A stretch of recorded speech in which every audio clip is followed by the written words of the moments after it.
Hello everyone and welcome to another video. My track guide for the GR86 going around Watkins Glen, the boot layout. Let's get into it. For turn 1 qualifying, you want to be all the way on the left.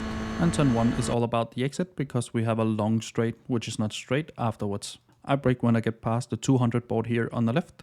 I aim for about 80% brake pressure, easing that off all the way to the inside curb. For this car I take a lot of curb because it seems to handle it okay.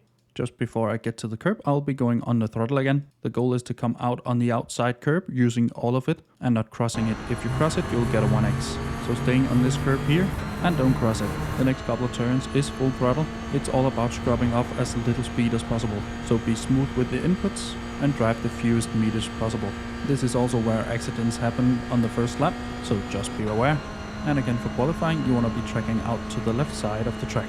But in the race, it will be a great place to try and overtake, but it's also a place where you lose a lot of time when fighting, just by the nature of the corner.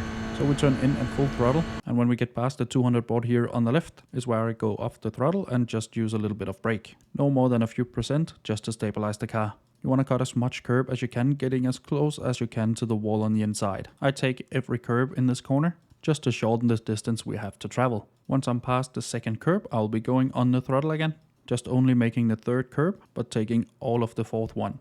If you go into the grass, there's quite a big slowdown when exiting the corner, so avoid that by all means. Turn 5 here is all about keeping the speed as high as possible and getting on the throttle as soon as possible. I try an apex just after this emergency road here on the right, and just before it is where I try and apply the throttle again. This turn can be very cruel, and getting it wrong will result you going into the wall on the outside of the corner. We want to carry as much speed as we can, so you should use all of the road that is necessary. For turn 6, go over to the right side of the road. My braking marker is this white patch here just to the right of us. Just before I get to that, I'll go to about 85% brake pressure, easing that off all the way to the inside curb. We are going downhill here, so braking will be a bit spotty, and it will be easy to brake too little, making the car understeer into the corner. I try an apex just where you can see the fence is, and just before you get to the fence, it's also where you want to pick up the throttle again. Again, you want to use as much road as possible to keep the speed of the car up, and you want to use all of the curb on the outside, again to help that. Now then bring the car over to the left side of the track. Turn 7 is also a great place to try and overtake, so keep that in mind when racing. I brake halfway between the 200 and the 100 board here on the left. My aim is about 90% brake pressure, easing that off all the way to the inside curb. We're going a bit uphill here, so we have more grip than usual, so I'm getting early into the curb and pretty much hugging that all the way around. When I'm at the curb, I go full throttle again, and when I'm going full throttle, I downshift at the same time to help keep the revs up on the car. Otherwise, the car won't accelerate as quickly, and you will lose a bit of time.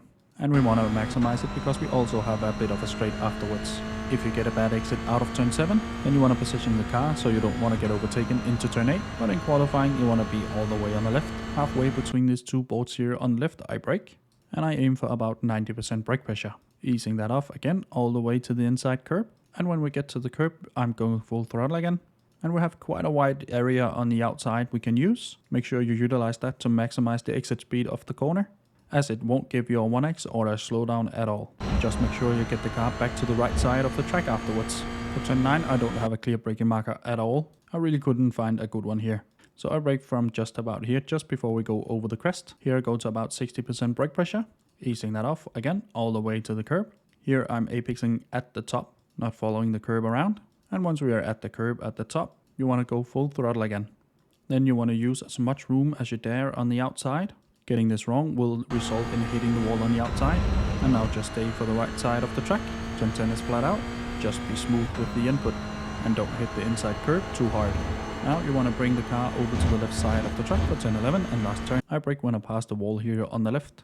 Going to about 20% brake pressure, easing that off all the way to the inside curb. Once I'm close to the curb, I'll go full throttle again. Don't hit the curb, it will bounce the car around. Get as close as you can though.